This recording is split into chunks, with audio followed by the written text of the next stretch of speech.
The answer is yes. First of all, we're seeing it already.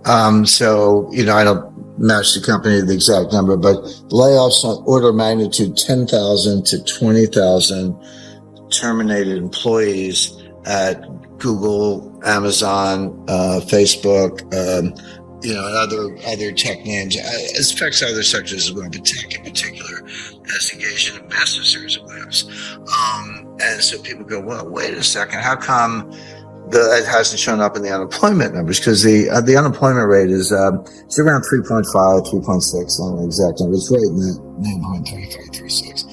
We haven't seen that level of unemployment, that low, that is, since the 1960s.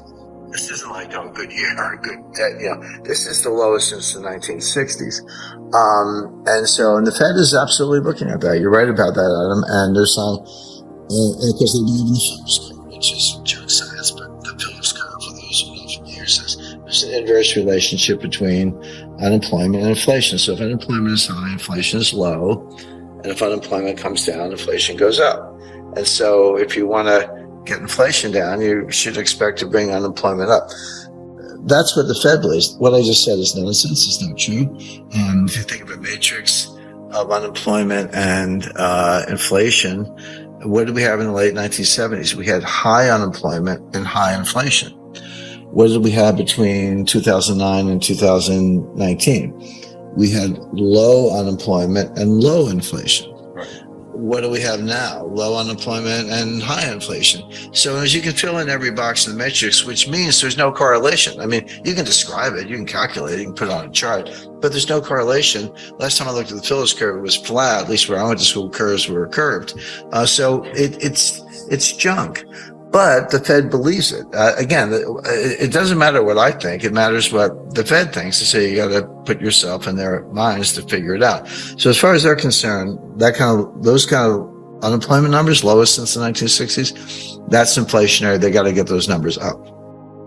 Now, here's what the Fed is missing, or maybe everybody's missing. When you hear these layoff announcements, people are like, well, if they're laying off, why isn't the unemployment rate going up? Well, the answer is they have to announce the layoffs. There's all kinds of statute, SEC, Warren Act. Yeah, exactly. So if I'm going to fire 10,000 people, I got to tell the world I'm firing 10,000 people. It doesn't mean I fire them that day. I might fire them, on a rolling basis over the next 30 days.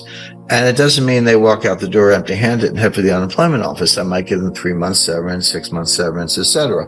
And so when do they actually show up to the unemployment office and say, give me a check? It might not be till this spring. So the layoff announcements are out there, but the unemployment rate hasn't budged, because there is a lag, 3 months. But that's why I said interest rates lag the business cycle, and they do.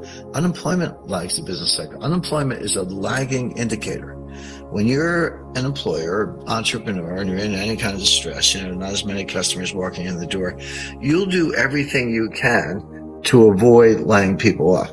You'll, be late on the rent. You'll turn down the lights.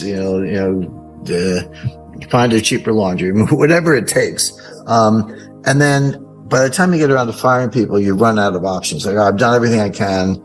Now my business is in jeopardy. I have to fire some people. So and then combine that with what I just said about severance and, rolling terminations, etc. It's a lagging indicator. But we know enough right now here, kind of in early, late January, early February. We know enough right now to know that number's going up this spring. But that's not inconsistent with the fact that we're already in a recession. It's exactly what you would expect, that unemployment's a lagging indicator. Now, having said that, what else is the Fed missing? Well,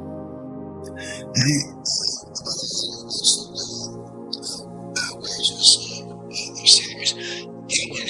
I just checked my head. Everyone was like, well, real wage, not real, that's the point. Wages are up 5% on an annualized basis, 5.2% on an annualized basis. I'm like, yeah, and inflation's 7% or 6%. So your real wage just went down 1 or 2 points. Because when the Bureau of Labor Statistics reports those wage numbers, those are nominal numbers. I'm not saying they're fake, but you have to know that they're nominal, and you have to subtract inflation to find out what's happening to real wages. And the answer is real wages have been going down for a couple of years, because it runs around 5% annualized, give or take. Sounds like, hey, 5% raise, what do you want? Well, yeah, but with 8, 9% inflation, or even 6% inflation, your real wage is going down.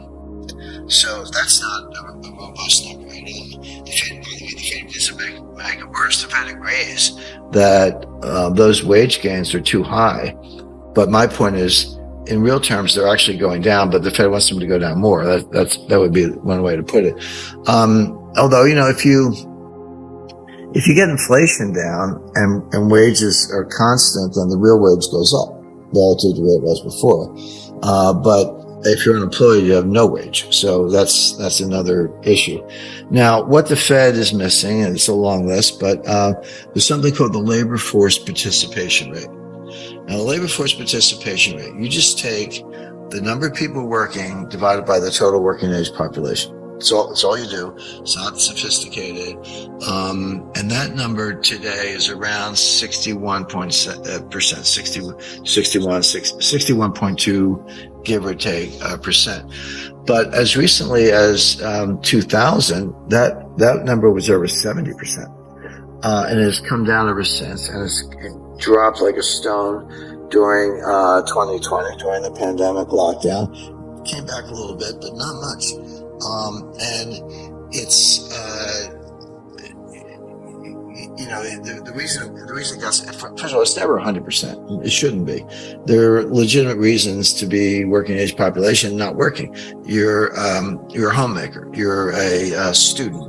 You're an early retiree. Right. You're in the military. Yeah. You're in the, there's a bunch of perfectly good reasons. So it's never 100%, not even close. But 70 is pretty high and 60 is pretty low. And the trend has been down. So that leaves, relative to kind of a normalized number, that leaves about 8 to 10 million people between the ages of 25 and 54 who are not in the workforce. And again, even if you allow for legitimate reasons for a lot of them, there's a big untapped labor pool. There are a lot of people who are sitting home, watching, the football playoffs and not going to the unemployment office. That's the thing. You have to go to the unemployment office online or whatever. You have to at least look at a job to be counted as unemployed. If you're not looking, you're not counted as unemployed. But you're still a person. You're still capable of working. You're just not looking, which is a very negative sign, by the way.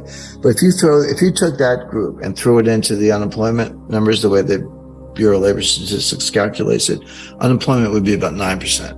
And that's the depression level of unemployment.